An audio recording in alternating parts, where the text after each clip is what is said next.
எனக்கு என்ன சொல்லணும்னு தெரியல, ரொம்ப எமோஷனலாக இருக்குது. ஏன்னா என்ன கேட்பாங்க, என் ஒய்ஃப்லாம் கேட்பாங்க, என்ன எப்போ பார்த்தாலும் எமோஷனலாக பேசிடுறேன்னு. அன்றைக்கி நைட்டு என் ஒய்ஃபே எங்களோட படம் பார்த்தாங்க. நான் எமோஷனல் ஆனதை விட என் ஒய்ஃப் அதிகமாக எமோஷனல் ஆனாங்க. ஏன்னா எனக்கு நான் பிறக்கும்போது ஓட்டு வீடு இருந்துச்சு, கிராமத்தில் சொந்தமாக எனக்கு ஓட்டு வீடு இருந்துச்சு. கண்ணை முழிச்சு பார்க்கும்போது மேலே ஓடு தெரிஞ்சிச்சு. அந்த ஓடு என்னோடதாக இருந்துச்சு, அந்த நிலம் என்னோடதாக இருந்துச்சு. ஆனால் என் மனைவிக்கு அப்படி இல்லை. அவங்க ரொம்ப கண்ணீர் விட்டு அழுதாங்க. ஏன்னா இந்த படத்தோட முழு எமோஷனலும் அவங்ககிட்ட தான் இருந்துச்சு. எனக்கு ரொம்ப ஆச்சரியமா இருந்துச்சு. 2 மணிக்கு அவங்க பயங்கரமாக, 3 மணிக்கு அவங்க பயங்கரமாக அழுதாங்க என்கிட்ட. ஏன்னா அவங்க இன்னைக்கு அவங்களுக்கு முதல் சொந்த வீடாக போனது, நாங்கள் கல்யாணம் ஆகி போனது அவங்க சொந்த வீடு, அவங்க வாழ்ந்த சொந்த வீடு. அது வரைக்கும் அவங்க சொந்த வீட்டில் இருந்தது கிடையாது. நாங்கள் காதலிச்சுட்டு இருக்கும்போது அவங்க ஒரு 4-5 வீடு மாறிக்கிட்டே இருப்பாங்க. நான் தான் திங்ஸ் எல்லாம் தூக்கிட்டு போயிட்டே இருப்பேன். அவங்க ரொம்ப டிஸ்டர்படாக இருக்கும். லவ் பண்ண பையன் வீட்டுக்கு வந்திருக்கான், அவனுக்கு நம்ம வேலை கொடுத்துட்டே இருக்குமே, இந்த வீட்டை காலி பண்ண சொல்லிட்டாங்க, நீ வரதுனால வீட்டை காலி பண்ண சொல்லிட்டாங்க. திருப்பி நாங்கள் வீடு தேடி அடைவோம். அந்த வீட்டுக்கு நான் தான் திங்ஸ் தூக்கிட்டு போவேன். பெருமாள் கமிட் பண்ணியதுக்கு அப்புறம் கூட, பெருமாள் ஷூட்டிங் முடிஞ்சதுக்கு அப்புறம் கூட நான் ரிலீஸ் ஆகுதுக்கு முன்னாடி சேலம் மாநகரத்தில் நான் வீடு தேடி அலைஞ்சிருக்கேன். திங்ஸ் எல்லாம் தூக்கிட்டு அலைஞ்சிருக்கோம். அதுக்கப்புறம் சென்னை நான் டைரக்ட் ஆனதுக்கப்புறம் வீடு தேடி அலைஞ்சிட்டே இருந்தோம். அப்போ தான் எனக்கு புரிஞ்சிச்சு அவங்க ரொம்ப எமோஷனல் ஆவாங்க. எவ்வளோ சொந்த வீடு வாங்க சொல்லிட்டே இருப்பாங்க. எனக்கு சொந்த வீடை பற்றி கவலையே இருந்தது கிடையாது. ஏன்னா நான் ராம்சார் கூட இருந்தவன். வீட்டில் நான் தூங்குவேன், எழுந்து போவேன். அதனால் வீடை பற்றி எனக்கு எந்த கனவுமே இருந்தது கிடையாது. சமூகத்தை பற்றியான கனவு தான் அதிகமாக இருந்தது. அதனாலே அவங்க வீடு வாங்க சொல்லிட்டே இருப்பாங்க. பெருமாள் ஹிட்டான உடனே எதை பற்றி யோசிக்காம ஒரு வீடு வாங்கிடு அப்படின்னு சொன்ன உடனே கர்ணன் முடிச்சு அவங்க சொந்த வீடு வாங்கி கொடுத்துட்டேன். நான் திருபிகேச்கே படம் பார்த்துட்டு அவங்க ரொம்ப நேரமாக அழுதுட்டு இருந்தாங்க. ரொம்ப நேரமாக அழுதுட்டு இருக்கும்போது காரணம் என்னன்னா, இப்போ யோசிச்சு பாரு, சரத்குமார் சார் அப்பா இருக்காரு, ஒரு அப்பா அவர் தூண் மாதிரி இருக்காரு. ஒருவேளை சரத்குமார் சார் இல்லாமல் எங்கள் அம்மா மட்டும் யோசிச்சுப்பாரு எப்படி இருக்கு இந்த கதை அப்படின்னு சொல்லி. எங்கள் அம்மா மட்டும் தான் இருந்தாங்க அப்படின்னு சொன்னாங்க. எனக்கு அப்போ தான் புரிஞ்சிச்சு ஒரு கூட்டோட வேல்யூ.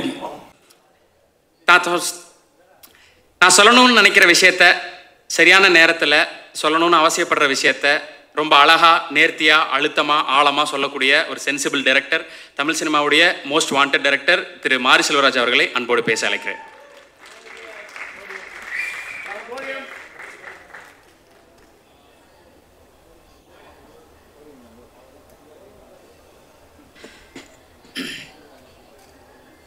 எல்லோருக்கும் வணக்கம். ரொம்ப சந்தோஷமான நாள். ராம் சார் சொன்னது மாதிரி ஒரு கனவு நிஜமான நாள் மாதிரி தான். ஏன்னா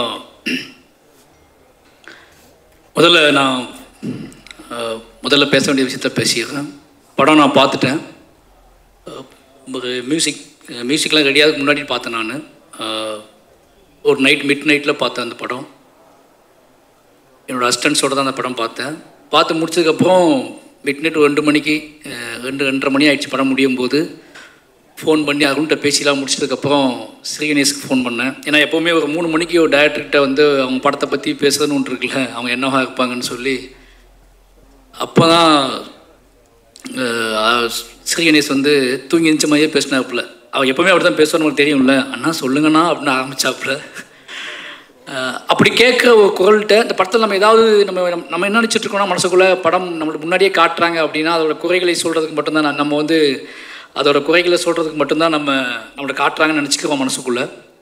நானும் அப்படி தான் நினச்சிக்கிட்டேன் போலக்கு அப்படின்னு சொல்லிட்டு ஏதோ பேச தோணுன அடுத்த செகண்டே நமக்கு தோணிடுச்சு, இந்த வண்ணதாசன் கவிதைக்கிட்ட நம்ம என்ன சொல்கிறது. ஏன்னா ஸ்ரீகணேஷை பார்த்தா எனக்கு எப்போவுமே வண்ணதாசன் கவிதை மாதிரி தான் தோணும். அவரோட கவிதைகளுக்கு ஒரு உருவம் இருந்தால் அதுதான் ஸ்ரீகணேஷ். அந்த கவிதைகள் எப்படி பேச ஆரம்பிக்குமோ அப்படி தான் அவர் பேசுவார். நான் அதுக்கு ஒன்றுமே சொல்ல. நிச்சயமாக இந்த படம் உங்களோட கேரியரோட உங்களோட என்ன சொல்கிறது, நீங்கள் யாருன்னு தேடக்கூடிய, இன்னும் புதுசாக வரவங்களுக்கு நீங்கள் ஸ்ரீகணேஷ் யாருன்னு சொல்லக்கூடிய ஒரு படமாக இருக்கும். ரொம்ப சந்தோஷமாக இருந்துச்சு.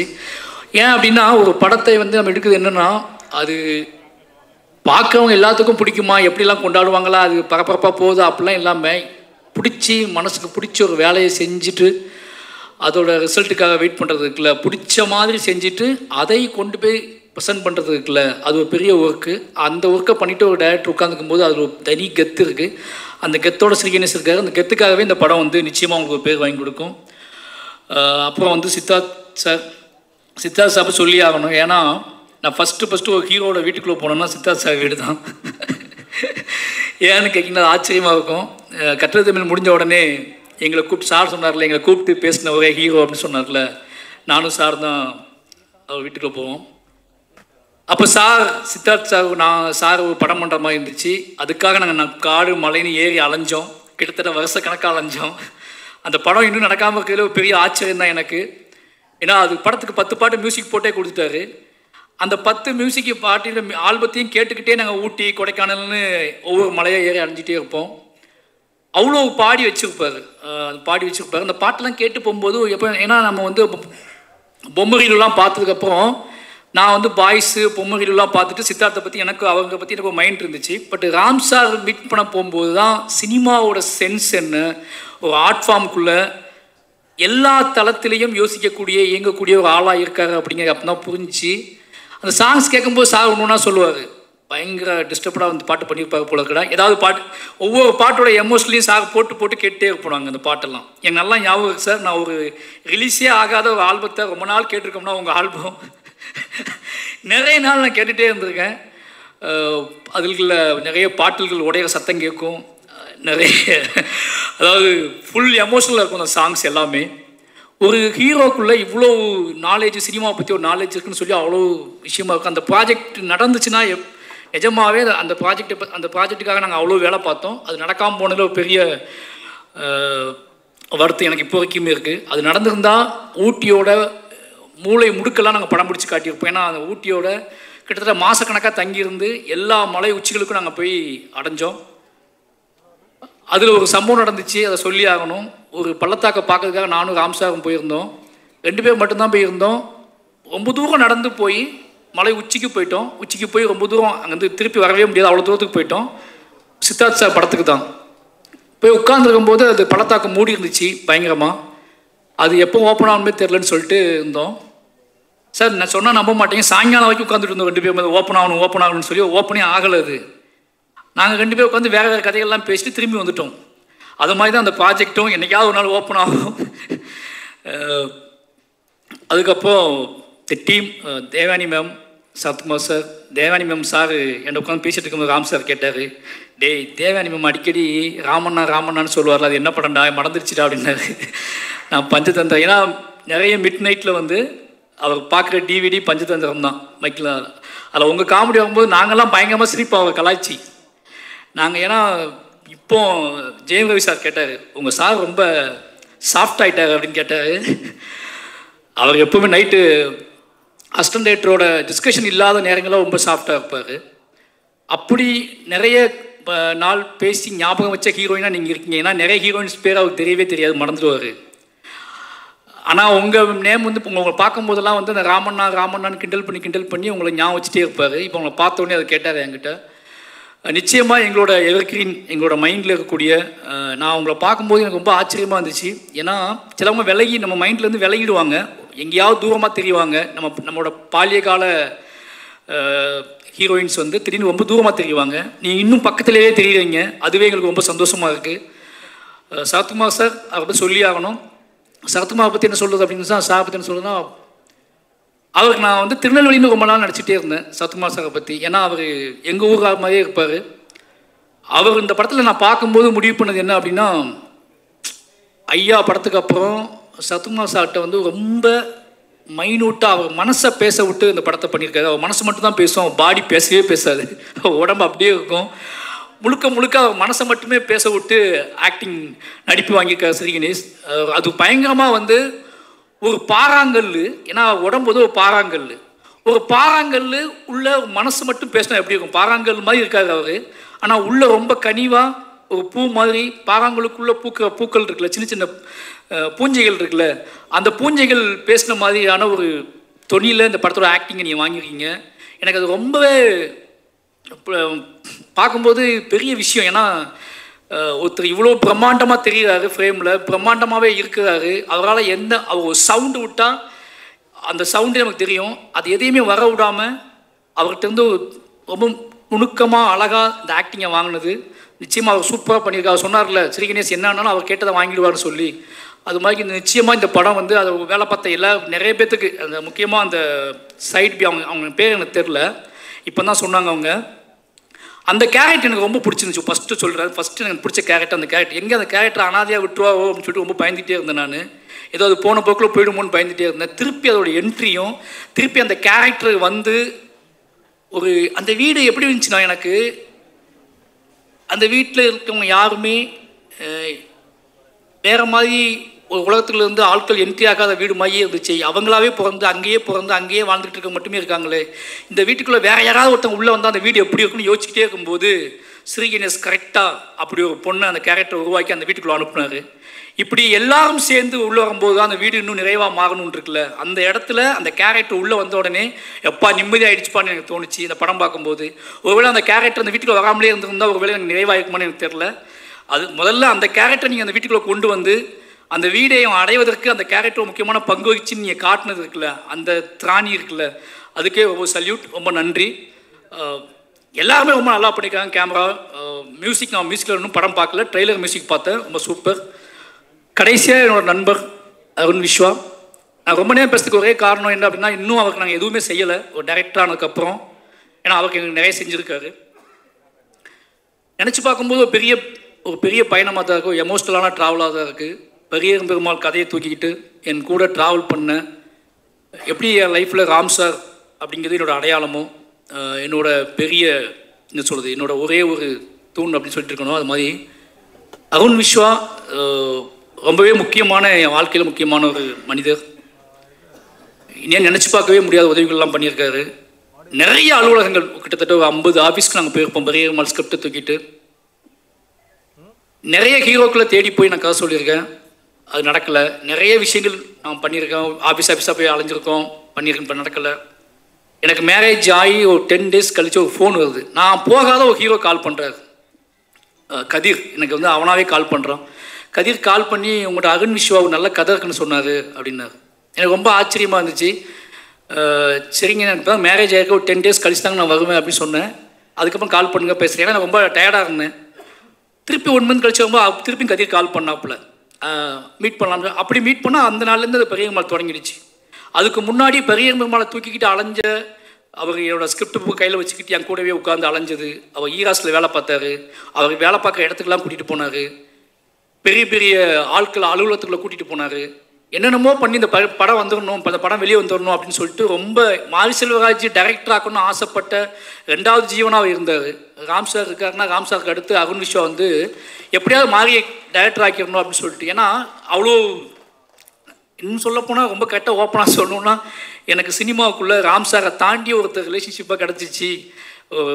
நம்ம டோனில் இல்லாமல் சார் சொன்னார்ல பணக்கார பையன் டோனில் இருப்பார்னு சொல்லி, அப்படி ஒருத்தர் நம்மகிட்ட பேசுகிறாரு அப்படிங்கிறது பெரிய ஆச்சரியமாக இருந்துச்சு. அவர் என்னை நம்பி செல்வம்னு கூட்டிகிட்டே அலைஞ்சார்.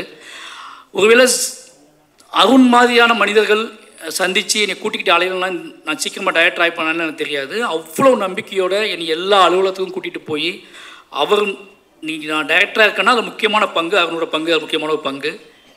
அது என்றைக்குமே மறக்க முடியாது.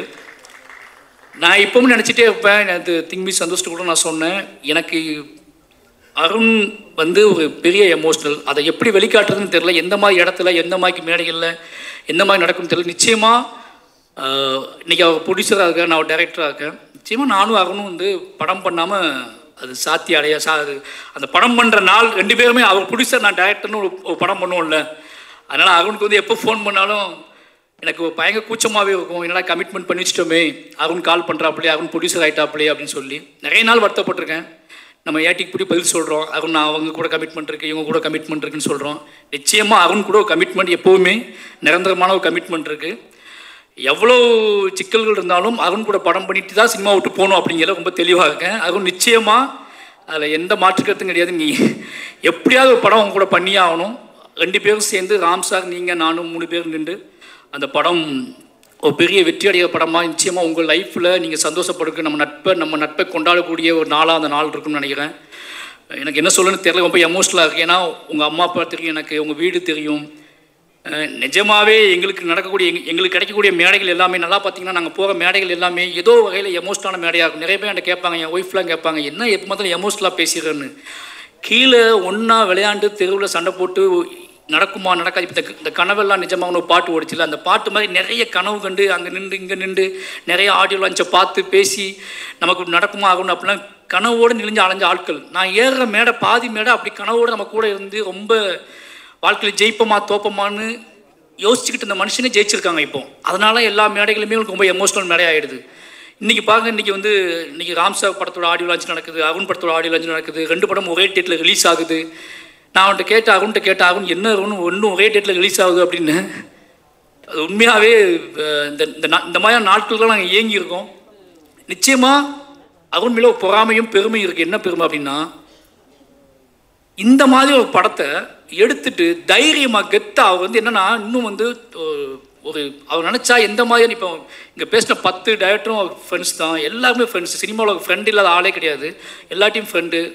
ஜெயிக்கணும் பணம் சம்பாதிக்கணும் மட்டுமே நோக்கமாக வச்சு எப்படியாவது படங்கள் பண்ண முடியும். ஆனால் குவாலிட்டி என்னோடய படம், அருணோட படம் இது, அருண் சாந்தி டாக்கீஸோட படம் இது அப்படின்னு சொல்கிற மாதிரி படங்களை பண்ணணும்னு சொல்லிட்டு அவ்வளோ ஆசைப்படக்கூடியது அருண் தான். அதோட பெரிய விஷயம். அப்போ இன்னொரு முக்கியமான விஷயம் என்ன அப்படின்னா, எல்லாருமே அருணை வந்து சொல்கிற விஷயம் என்ன தெரியுமா, அவள் செலவு பண்ணுறான், பயங்கரமாக சினிமாவை நேசிப்பான், சினிமா பேஷன், சினிமாவுக்காக என்ன வேணால் பண்ணுவாள், சினிமாவுக்காக அது ஒன்று போதும். ஏன்னா ராம் சாரே சொல்லுவார், என்னடா அவன் இவ்வளோ பண்ணுறான் சினிமாவுக்காக அப்படின்னு சொல்லி. அதுவும் நிச்சயமாக உங்கள் மனசுக்கு சொல்கிறேன், உங்களோட இதுக்காகவே சொல்கிறேன், நிச்சயமாக நீங்கள் ஜெயிச்சிட்டே இருக்கணும். இந்த திருப்பிகை படத்தை பற்றி சொல்லணும் அப்படின்னா, அன்றைக்கி நைட்டு என் ஒய்ஃபே எங்களோட படம் பார்த்தாங்க. நான் எமோஷனல் ஆனதை விட என் ஒய்ஃப் அதிகமாக எமோஷனல் ஆனாங்க. ஏன்னா எனக்கு நான் பிறக்கும்போது ஓட்டு வீடு இருந்துச்சு, கிராமத்தில் சொந்தமாக எனக்கு ஓட்டு வீடு இருந்துச்சு. கண்ணை முழிச்சு பார்க்கும்போது மேலே ஓடு தெரிஞ்சிச்சு, அந்த ஓடு என்னோடதாக இருந்துச்சு, அந்த நிலம் என்னோடதாக இருந்துச்சு. ஆனால் என் மனைவிக்கு அப்படி இல்லை. அவங்க ரொம்ப கண்ணீர் விட்டு அழுதாங்க. இந்த படத்தை நிச்சயமாக நான் பேசுகிறத விட அவங்க தான் வந்து பேசியிருக்கணும். ஏன்னா இந்த படத்தோட முழு எமோஷனலும் அவங்ககிட்ட தான் இருந்துச்சு. எனக்கு ரொம்ப ஆச்சரியமாக இருந்துச்சு. 2 மணிக்கு அவங்க பயங்கரமாக, 3 மணிக்கு அவங்க பயங்கரமாக அழுதாங்க. என்கிட்ட அவங்க அழும்போது தான் தெரிஞ்சு இந்த படம் எவ்வளோ பெரிய தாக்கத்தை ஏற்படுத்திருக்குன்னு சொல்லி. கிட்டத்தட்ட அவங்க வந்து பேச வைக்கணும்னு ஆசைப்பட்டேன், இதை தவிர்க்க முடியாது சொல்லலாம். அவங்க வரல. ஏன்னா அவங்க இன்றைக்கி அவங்களுக்கு முதல் சொந்த வீடாக போனது, நாங்கள் கல்யாணம் ஆகி போனது அவங்க சொந்த வீடு, அவங்க வாழ்ந்த சொந்த வீடு. அது வரைக்கும் அவங்க சொந்த வீட்டில் இருந்தது கிடையாது. நாங்கள் காதலிச்சுட்டு இருக்கும்போது, நான் ஏன் ரொம்ப நேரம் பேசணும் யோசிச்சு சொல்லிடுறேன். முதல்ல நான் அருணுக்காக பேசுனதுக்காக பேசுகிறேன். நாங்கள் காதலிச்சுட்டு இருக்கும்போது அவங்க ஒரு 4-5 வீடு மாறிக்கிட்டே இருப்பாங்க. நான் தான் திங்ஸ்லாம் தூக்கிட்டு போயிட்டே இருப்பேன். அவங்க ரொம்ப டிஸ்டர்படாக இருக்கும். லவ் பண்ண பையன் வீட்டுக்கு வந்திருக்கான், அவனுக்கு நம்ம வேலை கொடுத்துட்டே இருக்குமே, இந்த வீட்டை காலி பண்ண சொல்லிட்டாங்க, நீ வரதுனால வீட்டை காலி பண்ண சொல்லிட்டாங்க, ஒரு பையன் வந்துக்கிட்டே இருக்கான், வீட்டை காலி பண்ண சொல்லிட்டாங்க அப்படின்னு சொல்லி திருப்பி நாங்கள் வீடு தேடி அடைவோம். அந்த வீட்டுக்கு நான் தான் திங்ஸ் தூக்கிட்டு போவேன். பரியேறும் பெருமாள் கமிட் பண்ணியதுக்கப்புறம் கூட, பரியேறும் பெருமாள் ஷூட்டிங் முடிஞ்சதுக்கப்புறம் கூட நான் வந்து ரிலீஸ் ஆகிறதுக்கு முன்னாடி சேலம் மாநகரத்தில் நான் வீடு தேடி அலைஞ்சிருக்கேன், திங்ஸ் எல்லாம் தூக்கிட்டு அலைஞ்சிருக்கோம். அவங்க கூடயே நான் வீடு தேடி கிட்டத்தட்ட 6-7 வீடு மாறிக்கிட்டே இருந்தேன் அப்படி பரியேறும் ரிலீஸ் ஆகிற வரைக்கும். அதுக்கப்புறம் சென்னை வந்து நான் டைரக்ட் ஆனதுக்கப்புறம் வீடு தேடி அலைஞ்சிட்டே இருந்தோம். அப்போ தான் எனக்கு புரிஞ்சிச்சு அவங்க ரொம்ப எமோஷனல் ஆவாங்க. எவ்வளோ சொந்த வீடு வாங்க சொல்லிட்டே இருப்பாங்க. எனக்கு சொந்த வீடை பற்றி கவலையே இருந்தது கிடையாது. ஏன்னா நான் ராம்சார் கூட இருந்தவன். எனக்கு எல்லாமே ஒரே மாதிரி ஃபீல் ஆகும். எனக்கு வந்து சொசைட்டியோட சமூகம் என்னை எப்படி நடத்துது, சமூகம் என்னென்ன இன்ட்ராக்ட் பண்ணுது, எனக்கு வெளி உலகம் தான், தெரு என்னை எப்படி நினைக்குது அப்படின்னு தான் நான் ரொம்ப மைண்ட் செட்டாகவே இருப்பேன். என் வீட்டுக்குள்ளே நான் எப்படி இருந்ததுன்னு நான் யோசிச்சதே கிடையாது. என் வீட்டுக்குள்ளே நான் பயங்கரமாக அது ஒரு ஃபீலாகவே இருந்தது கிடையாது. என் வீட்டில் நான் வந்து தூங்குவேன், எழுந்துச்சு போவேன். அதனால் வீடை பற்றி எனக்கு எந்த கனவுமே இருந்தது கிடையாது. சமூகத்தை பற்றியான கனவு தான் அதிகமாக இருந்தது. ஆனால் என் ஒய்ஃபுக்கு வீடு பற்றியான கனவு அதிகமாக இருந்திருக்கு. அதுக்கு காரணம் அவங்க 3 பேருமே பெண்கள், அப்பா இல்லை. 3 பெண்களுக்கு ஒரு நிலையான வீடு ரொம்ப எமோஷனலாக இருந்திருக்கு. அதனாலே அவங்க வீடு வாங்க சொல்லிட்டே இருப்பாங்க. பரியேறும் ஹிட்டான உடனே எதை பற்றி யோசிக்காமல் ஒரு வீடு வாங்கிடு அப்படின்னு சொன்ன உடனே கர்ணன் முடிச்சுடும் அவங்க சொந்த வீடு வாங்கி கொடுத்துட்டேன். நான் அந்த வீட்டை தான் இப்போ இருக்கும். எனக்கு நான் யோசிச்சு பார்க்கும்போது இது ஒரு பெரிய விஷயமா, நான் அந்த வீட்டை பார்க்கறதுக்கும் போகல, அந்த வீட்டை பற்றி எதையும் யோசிக்கவும் போகல. வீட்டை பார்த்தோம், இது இப்படி ஆகணும், இது எப்படி ஆகணும்னு எதுவுமே யோசிக்கலை. வீட்டை வாங்கி வாழ்ந்துட்டோம். அதுக்கப்புறம் தான் கொஞ்சம் கொஞ்சமாக ரெடி பண்ணும்போது தான் தெரிஞ்சு வீடு எவ்வளோ முக்கியமான விஷயம் அப்படின்னு தெரிஞ்சு எனக்கு அது தெரியவே இல்லை. பட் திருப்பிகை படம் பார்த்துட்டு அவங்க ரொம்ப நேரமாக அழுதுட்டு இருந்தாங்க. ரொம்ப நேரமாக அழுதுட்டு இருக்கும்போது காரணம் என்னென்னா, இப்போ யோசிச்சுப்பாரு, சத்யகுமார் சார் வந்து அப்பா இருக்காரு, ஒரு அப்பா அவர் தூண் மாதிரி இருக்காரு. ஒருவேளை சத்யகுமார் சார் இல்லாமல் எங்கள் அம்மா மட்டும் யோசிச்சுப்பாரு எப்படி இருந்துருக்கு இந்த கதை அப்படின்னு சொல்லி. எங்கள் அம்மா மட்டும் தான் இருந்தாங்க அப்படின்னு சொன்னாங்க. எனக்கு அப்போ தான் புரிஞ்சிச்சு ஒரு கூட்டோட வேல்யூ. இப்போ சார் சொன்ன மாதிரி இந்த வீட்டில் நம்ம இறந்து போனதுக்கப்புறம் இந்த வீட்டுக்குள்ளே தான் நம்ம பிள்ளைங்க இருப்பாங்க, இந்த வீட்டுக்குள்ளே தான் நம்ம பிள்ளைங்க விளையாடுவாங்க அப்படிங்கிறத பார்த்துட்டு நம்ம போகிற உணர்வுன்னு இருக்குல்ல, அப்போ தான் எனக்கு புரிய ஆரம்பிச்சிச்சு. நானே அருண்கிட்ட ஃபோன் பண்ணி, அருண் நான் வந்து இந்த படத்தை நான் ஒரு பாயிண்ட் ஆஃப் வியூவில் பார்த்தேன், என் ஒய்ஃப் ஒரு பாயிண்ட் ஆஃப் வியூவில் பார்த்துருக்காங்கன்னு சொல்லி அது மிட் நைட் நான் பேசிகிட்டே இருந்தேன். நிச்சயமாக இந்த படம் நேர்மையான கலைஞர்களால், நேர்மையான டீமால் ரொம்ப எமோஷ்னலாக, ரொம்ப நெருக்கமாக மக்களை நம்பி எடுக்கப்பட்ட படம். இந்த படம் நிச்சயமாக சொல்கிறேன், இந்த படத்தை பற்றியான இந்த படம் மக்களை நம்பி எடுக்கப்பட்ட படம், மீடியாக்கள் நம்பி எடுக்கப்பட்ட படம். ஒவ்வொரு சராசரி மனுஷனோட கனவு ஒவ்வொரு சார்ந்ததாக விஷயமா இருக்கும். அப்படி ஒரு பெரும் கனவை நம்பி வாழக்கூடிய நிறைய குடும்பங்களை பற்றியான கதை. நிச்சயமாக இந்த படத்தை மக்கள் தியேட்டரில் வந்து ஜூலை 4 ரிலீஸ் ஆகுது. ஒவ்வொரு மக்களுமே, ஒவ்வொரு மனுஷங்களுமே ஏதோ இப்போ டூரிஸ்ட் ஃபேமிலி ஒரு ஹிட் ஆகிருக்கு. எனக்கு மெட்ராஸ் மேட்னி ரொம்ப தாமதமாக தான் பார்த்தேன். மெட்ராஸ் மேட்னி வந்து எனக்கு அது எப்படி இன்னும் பெருசாக போக வேண்டிய படம். ஏன்னா எனக்கு அவ்வளோ ரொம்ப எமோஷ்னலாக பிடிச்சி அந்த படம். அதை மாதிரி இந்த படம் வந்து ஒரு மிகப்பெரிய வெற்றி படமாக அமையணும். எனக்கு அது மட்டும் தான் பெரிய ஆசை. ஏன்னா இந்த படம் அத்தனை விஷயங்களும் இந்த படத்துக்குள்ளே இருக்குது. அதுக்கு ஒரே ரீசன் என்னன்னா, இந்த படம் உண்மையாக இருக்குது, உண்மையாகவே எடுக்கப்பட்டிருக்கு. அத்தனை பேர் மனசுக்குள்ளே இருந்தும் ஸ்ரீ கணேஷ் பேச முயற்சி பண்ணியிருக்காரு. இப்போ தேவானி மேம் சொன்னாங்கல்ல, நான் நிஜமாக மேம் படம் பார்த்துட்டு இருக்கும்போதே தேவானி மேம் எந்த பாயிண்டில் பேச போகிறாங்கன்னு பார்த்துட்டே இருந்தேன். நீங்கள் பேசவே மாட்டீங்க படத்தில், எந்த இடத்துல நீங்கள் பேச போகிறீங்கன்னு பார்த்துட்டே போனாங்க. ஒரு 4-5 இடத்துல தான் நீங்கள் பேசுகிறீங்கன்னு நினைக்கிறேன். அந்த 4-5 இடத்துல பேசும்போது பூ பூக்கிற மாதிரி இருந்துச்சு அந்த வீட்டுக்குள்ளே. நீங்கள் பேசுகிற பாயிண்ட் தான் அந்த வீட்டுக்குள்ளே பூ பூக்குது. நீங்கள் ஒவ்வொரு டைம் பார்த்தீங்கன்னா நீங்கள் எப்போ பேசுகிறீங்களோ அந்த இடத்துல தான் அந்த பாட்டோட மியூசிக்கே மாறுது. அந்த நீங்கள் பேசின உடனே மியூசிக் மாறிடுது. நான் பார்த்த வெர்ஷனில் நீங்கள் பேசுகிற தொனியில் அந்த இடம் மாறிடுது. ஒரு சித்தார்த் சாரோட ஆக்டிங், நான் சொன்னேன் சித்தார்த் சாரை வந்து நான் இந்த படம் கதை தெரியும் போது நான் சொன்னேன், சித்தார்த் சாரை வந்து ஜீனியஸ் இல்லை, அவருக்கு இங்கிலீஷ் தெரியல, அவரை வந்து இதெல்லாம் ஒத்துக்குவாங்களா, ஒரு மிடில் கிளாஸ் பையனாக ஒத்துக்குவாங்களான்னு கேட்டேன். சார் நம்ப வச்சுருக்கீங்க. நீங்கள் ஒரு இன்டர்வியூவில் போய் உட்காந்து யோசிச்சுட்டு இருக்கும்போது நான் பார்த்துக்கிட்டே இருந்தேன். நேரம் ஆக ஆக ஆக நீங்கள் வீடுகள், அதாவது என்ன சொல்கிறது, இது வரைக்கும் நுழையாத வீடுகளுக்குள்ளே நுழைஞ்சி அந்த வீட்டுக்குள்ளே இருந்து பேச ஆரம்பிக்கிறீங்க. உங்களோட ஆக்டிங்கும் உங்களோட சென்சிபிளும் இந்த கதையோட நேர்மையை நீங்கள் புரிஞ்சுக்கிட்டதுனால தான் ஏதோ வகையில் அதை தென்பட்டுக்கிட்டே இருக்கு. எனக்கு ஃபஸ்ட்டு நான் பயந்தேன், ஓப்பனாக சொல்லணுன்னா இது எப்படி இந்த வீட்டுக்குள்ளே எப்படி சித்தார்த் செட் ஆவாங்க அப்படின்னு நினச்சிக்கிட்டே இருந்தேன். ஆனால் அது நீங்கள் தெருவில் அலையும் போது, உட்காரும்போது, அப்பாவை பார்க்காம குனிஞ்சிக்கிட்டு நடந்து வரும்போது அப்போ தான் புரிய ஆரம்பிச்சு. ஏன்னா எனக்கு அப்படி கிடையவே கிடையாது லைஃபு. நான் ரொம்ப நிமிர்ந்து அலைஞ்ச பையன், ஒரு மாதிரி வீட்டுக்குள்ளே வேற மாதிரி இருப்பேன். வீட்டுக்குள்ளே வாழ்கிற அந்த மிடில் கிளாஸ் பசங்களோட மைண்ட் செட் இருக்குல்ல, அதை இப்போ இந்த படத்தில் தான் நான் ஃபஸ்ட் டைமாக லைவாக பார்க்குறேன். எனக்கு அப்படி இருந்ததே கிடையாது. எங்கள் வீடு திறந்தே கிடக்கும், வாசலும் கிடையாது, முன்பக்கம் கிடையாது, பின்பக்கம் கிடையாது. இப்படி அடைப்பட்ட வீட்டுக்குள்ளே எனக்கு ஒரு சீன் போதும் சார். அந்த வீட்டு ஓனர்கிட்ட பேசுகிற ஒரு சீன் போதும் எனக்கு. அது ரொம்ப ரொம்ப டிஸ்டர்ப் பண்ணிச்சு என்னைய. ஏன்னா ராம் சார் நானும் நிறைய ஓனர்கிட்ட அப்படி கஷ்டப்பட்டுருக்கோம். தூக்கிட்டு அலைஞ்சிக்கிட்டே இருப்போம். பில்டிங் தூக்கிட்டு ஒரு பாட்டு சத்தமாக வந்துச்சுனாலும் மறுநாள் காலம் கதை தட்டிடுவாங்க.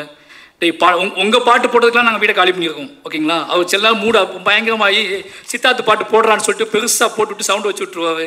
மறுநாள் காலையில் வந்து வீட்டை காலி பண்ண சொல்லிடுவாங்க. இப்போ திங்ஸை தூக்கிட்டு வேறு வீட்டுக்கு போவோம். ஏதோ வகையில் இந்த படம் அருணுக்காக, வெறுமன அருணுக்காக மட்டும் இல்லாமல் அருண் போன்றே டைரக்டர், அருண் மாதிரியே ஹீரோ, இது எல்லாருமே சேர்ந்து அமைஞ்சிருக்காங்க. நிச்சயமாக இந்த படம் மிகப்பெரிய வெற்றி அடையணும். எப்படி குறிஞ்சி பூக்களை அது நம்பி குட்டி குட்டியாக இந்த மாதிரி விஷயங்களை நம்பி, மக்களை நம்பி ஒருத்தர் உழைச்சி இவ்வளோ நாள் உழைச்சி அதை கொண்டு வந்து கொடுக்கறது முழுக்க முழுக்க மக்களை நம்பி மட்டும்தான். வேலை பார்க்கும் போதே நிறைய பேர் சொல்லுவாங்க இது ஒர்க் அவுட் ஆகுமா ஆகாதா அப்படின்னா நிறைய பேர் பேசுவாங்க. ஆனால் அதையும் தாண்டி ஒரு கிரியேட்டர் நினைக்கிறது, மக்கள் இருக்காங்க, மக்கள் ஏதோ உனக்கு இயங்குறாங்க, அவங்களுக்கு நம்ம அதை கொடுப்போம், அவங்க சொல்லட்டும் நம்பி தான் எடுக்கிறாங்க. அப்படி எடுக்கப்பட்ட படம் பிஹெச்கே. நிச்சயமாக இந்த மக்கள் கொண்டாடுவாங்க நம்புகிறேன். அப்படி ஒரு பெரிய வெற்றியில் உங்களை சந்திக்கிறேன். நன்றி, தேங்க்யூ. ஆனால் நான் ஒரு ஃபோட்டோ மட்டும் எடுத்துக்கலாம்னா நீங்களும் அருணனும் இருக்கிற மாதிரி. ஸோ ரொம்ப முக்கியமான விஷயம் சுவாதி உண்மையிலே சுவாதி எங்கள் வீட்டில் ஒருத்தங்க மாதிரி தான். சுவாதி ஏன்னா அருண் அழகு, ரொம்ப அருண் எப்போவுமே ரொம்ப அழகாக இருப்பார். சுவாதியோட இருக்கும்போது மட்டும் அருண் ரொம்ப அழகாக தெரிவார். ஏன்னா அருணுக்குள்ளே அருண் என்ன மாதிரி கேரக்டர்னு நமக்கு தெரிஞ்சுக்கணும் ஆசைப்பட்ட சுவாதியை பார்த்தா தெரிஞ்சிடும். சுவாதி தான் அருண். ரொம்ப சந்தோஷம் சுவாதி, இன்றைக்கி நீங்கள் தயாரிப்பாளராக நீங்கள் வந்து இருக்கிறதுக்குல ரொம்ப சந்தோஷம். ஏன்னா நானும் என்னோடய மனைவியை தயாரிப்பாளர் ஆக்கியிருக்கேன், அருணும் தயாரிப்பாளர் ஆக்கியிருக்காங்க. ராம் சார் ஏதோ எல்லாரும் நினச்சிட்டு இருக்காங்க ராம் சார் பண்ண பிரம்மாண்டங்கள்லாம் நாங்களாம் இருக்கோம். இது எல்லாமே ராம் சாரால் நிகழ்ந்தது. அப்படி நிகழ்த்தப்பட்ட ரெண்டு பேர் வெற்றியாளர்கள் தான் நானும் அருணும். ரொம்ப நன்றி சுவாதி, தேங்க்யூ. ஃபோட்டோ எடுத்துக்கலாம் ரெண்டு பேரும்.